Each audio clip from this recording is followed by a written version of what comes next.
estos procesos en la práctica funcionan como formas de censura frente a la opinión unas veces y otras veces frente a la información de frente. Es decir, quien tiene el poder de intimidar lo hace a través de los mecanismos legales unas veces y otras veces a través de los mecanismos extralegales. Entonces voy a tratar de transmitirles a ustedes la sensación que yo viví como reo.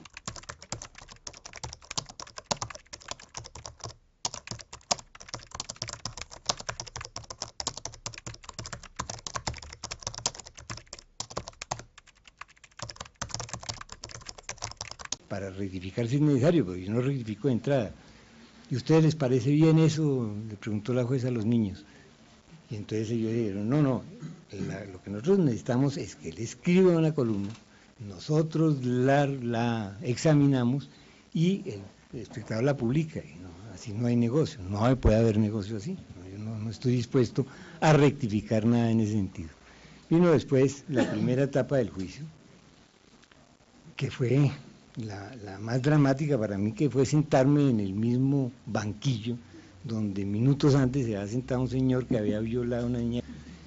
Realmente hay algo ahí, ¿no es cierto? Claro, todos somos ciudadanos y en ese sentido yo no tengo ninguna reserva, yo me siento en cualquier parte con cualquier persona, pero era algo ahí más dramático que lo corriente, era una situación para mí desconocida, y había algo que se le transmite a uno, que se le prende casi, ¿no es cierto?, de ese personaje que estaba sentado ahí, más todo el tinglado, ¿no?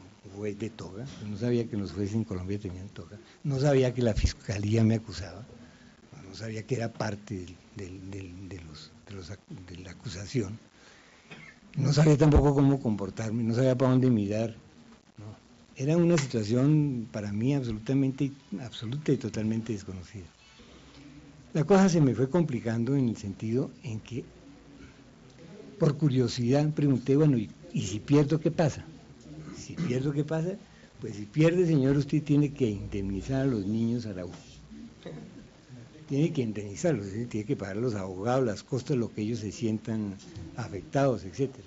No solamente estaba el debate político de la libertad de opinión, la dignidad como escritor, como periodista, como columnista, la dignidad individual de poder opinar sin tener que ser señalado de mentiroso, pues, que es lo que hay en el fondo detrás de la calumnia, sino también la inseguridad existencial que se dispara a partir de un juicio, es decir, cuáles son las consecuencias que puede traer un juicio. La segunda pena era que yo no podía volver a publicar en un determinado tiempo. Estoy hablando del Código Penal, eso era la segunda pena. La tercera era cárcel, naturalmente, cárcel física, es decir, y además no era mentira, los policías estaban ahí con las esposas listas. Yo no he tenido nunca un problema judicial, pero todo ese escenario a mí me producía miedo mortal. Con los apellidos se juega mucho, y no solo con los apellidos, sino con las personas que pertenecen a una región, con los habitantes de una determinada ciudad. Por ejemplo, se dicen los paisas son machistas, son godos, lo que parcialmente es cierto, porque muchos son así, claro. Y decía que, por ejemplo, de mi familia, de mis antepasados, que eran finqueros de un municipio antioqueño vecino con Santa Fe de Antioquia, vecino de Santa Fe, que es Lopedrán, se decía que eran godos, avaros, que trataban mal a los trabajadores. Y entonces, es que los Gaviria son así, son godos, avaros, y yo nunca me sentí aludido porque siendo Gaviria no era así. Y entonces recordaba que hay maneras de generalizar, pero que esas generalizaciones no responden porque cada una de las personas que quepa en esa categoría responde a la manera como se describe. Es una cuplilla que hay, yo recuerdo apenas la primera estrofa, pero es bastante extensa, que dice: no hay un Uribe con juicio, ni un Ochoa talentoso, ni un Gaviria generoso, ni un Correa hombre de bien. Y yo decía, yo les aseguro que puede llegar a haber incluso un Uribe con juicio. Ponce que es una opinión. Pero les decía que en el caso de Molano, entre la libertad de opinión, el derecho a opinar libremente y el derecho a informar e informar responsablemente, hay diferencias significativas, porque el derecho a opinar está en esa esfera eminentemente subjetiva acerca de la cual poco le pueden pedir a uno cuentas, ¿cierto? Pero de la información sí le pueden pedir cuentas. Y yo decía, la columna de Alfredo, más que una columna de opinión, es una columna de información. ¿Pero de información de qué? De información de lo que se opina en una región sobre una familia, o sobre la mayoría de los miembros de una familia, o sobre las personas que llevan un determinado apellido.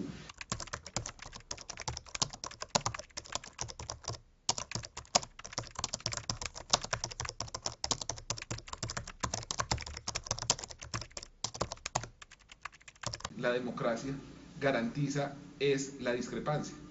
No, la democracia no crece por la libertad de opinión ni por la libertad de pensamiento, nace de eso. Solo en la medida en que exista libertad de opinión y libertad de expresión hay democracia. Eso está clarísimo, por ejemplo, en Estados Unidos. Una enmienda constitucional establece como orden: el Congreso de los Estados Unidos de América no aprobará leyes que restrinjan la libertad de expresión ni la libertad de opinión. Y digamos, es un principio transversal en la democracia desarrollada. Lamentablemente Estados Unidos lo cumple mejor hacia adentro que hacia afuera. Tenemos que decirlo también en aras de la sinceridad, pero es supremamente importante esto como principio rector de la democracia misma. Estamos viéndolo desde la perspectiva de un periodista independiente y valiente que desafía incluso los intereses del establecimiento. Pero hay que verlos desde el otro lado, los periodistas del establecimiento que, prevalidos del poder que los respalda, entonces lanzan injurias irresponsables, ofensas y calumnias contra los ciudadanos que no comparten el estado de cosas, y que esos sí quedan absolutamente expuestos e indefensos, porque existe una posibilidad muchísimo menor de que a un periodista de esos lo vayan a condenar. ¿Por qué no nos cuenta el juicio con Fernando Londoño? Sí, en realidad Su caso. yo he sido objeto de muchas injurias y de muchas calumnias, y le digo que justamente por lo que yo valoro, la libertad de opinión en una democracia, me he abstenido de promover demandas. Pero en el caso de Fernando Londoño sí me vi precisado, porque Fernando Londoño dijo que yo, no cualquier Gaviria, no Carlos Gaviria Díaz, por una parte devengaba la pensión más alta que pagaba el Seguro Social.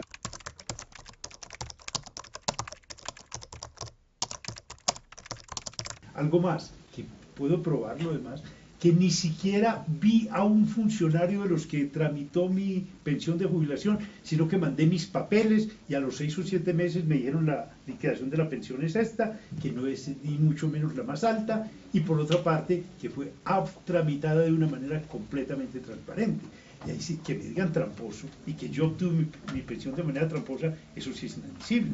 Hasta el punto de que el doctor Fernando Londoño, con todo su poder, con todos los medios de que dispone, tuvo que rectificar. Y si hubieran condenado a Alfredo, realmente lo que se habría era cerrado la posibilidad de opinar sobre, por ejemplo, los clanes, que son un fenómeno, no solamente de Valledupar, sino un fenómeno del Cauca, del Valle, de Bogotá, en fin. ¿Por qué no nos hablas un poco de esa influencia de los clanes y las repercusiones que tiene a nivel regional?